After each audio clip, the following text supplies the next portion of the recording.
పెట్టాలి, ఇప్పుడు కంపల్సరీ ఇప్పుడు పెట్టాలి. ఈ రాష్ట్ర ప్రభుత్వం పెట్టలేదు వీళ్ళు సంఖ్య తక్కువ చేసి ఉంచారు, కులాల వారిగా పెట్టలేదు. వాళ్ళ చేతిలో ఉన్నటువంటి మంత్రి పదవులు కూడా బీసీలకు ఇవ్వట్లేదు, ఏదో ఒకటో రెండో చూపిస్తున్నారు. 42% అంటే ఖచ్చితంగా ఇప్పుడు 6 ఇవ్వాలి కంపల్సరీ. అప్పుడు 8 అయితేనే కనీసం సంఖ్య వస్తుంది. ఒకవేళ కనీసం 4 ఇవ్వాలా, కార్పొరేషన్ చైర్మన్ ఇవ్వాలి 42%.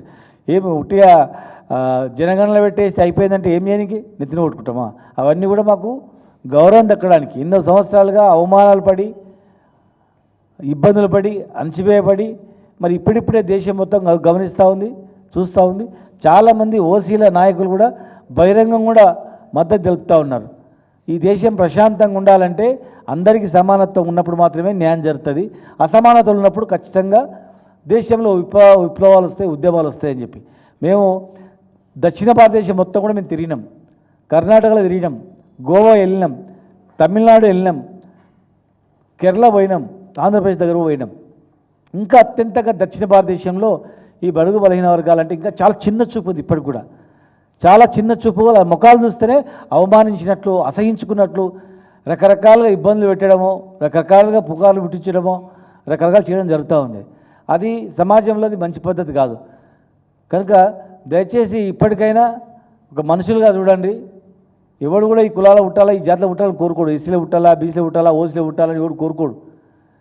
పుట్టిన పాపానికి 80 సంవత్సరాలు శిక్ష అనుభవించారు దాదాపు.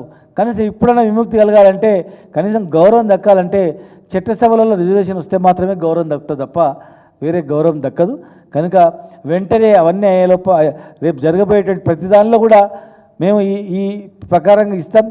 జనగణన తేలిన తర్వాత దాని ప్రాతిపదిక ఇస్తామని చెప్పి చెప్తాను. ప్రజెంట్గా 50% ఖచ్చితంగా 50% విద్య, ఉద్యోగం, చట్టసభలో రిజర్వేషన్ ఇవ్వాలా అని మేము 100% ఇవ్వాలని చెప్పి మేము డిమాండ్ చేస్తా ఉన్నాం. దీనికి మా పార్టీ తరఫున ఎక్కడ ఏ చట్టసభలో అయినా కూడా వారికి మద్దతు తెలపడానికి మా నాయకులు ఉన్నాం. ఇప్పటికే మేము ఉన్నప్పుడు చదువుకుంటేనే వీళ్ళు బాగుపడతారని, చదువు ద్వారానే మొదలు స్టార్ట్ కావాలని బాబాసాహెబ్ అంబేద్కర్ చెప్పినట్లు మా ప్రభుత్వం ఆ రోజుల్లో 1000 గురుకులాలు ఏర్పాటు చేయడంలో ప్రధాన కారణం ఏంటంటే వీళ్ళు చదువుకుంటే చైతన్యవంతులు అవుతారు, ఆటోమేటిక్గా వీళ్ళు హక్కులను సాధించుకోగలుగుతారు. చదువు వల్లనే, నిరక్షరాస్యత వల్లనే వీళ్ళు ఇన్ని రోజులు మోసానికి గురైనరు, గ్రహించుకోలేకపోయినరు, ఎవరినైనా గ్రహించుకోలేకపోయినరు. చదివితే వీళ్ళు బాగుపడతారనే మా ప్రభుత్వం చేయడం జరిగింది. కనుక ఈ అంశాలు మరి ఇన్ని సంవత్సరాలు జరిగిపోయింది. కనీసం ఇకనైనా ఖచ్చితంగా ఈ డిమాండ్లు ముందర పెట్టినట్లయితే ఎవరు ముందంజలో వచ్చి ఎవరైతే ఆచరిస్తారో వాళ్ళ వెంట దేశ ప్రజలు మీ వెంట నడుస్తారని చెప్పి మా పార్టీ కూడా మీకు పూర్తి సంపూర్ణమైన మద్దతు చట్టసభలో ఇవ్వడానికి ఉన్నదని చెప్పి మేము మీ ద్వారా తెలియజేస్తున్నాం.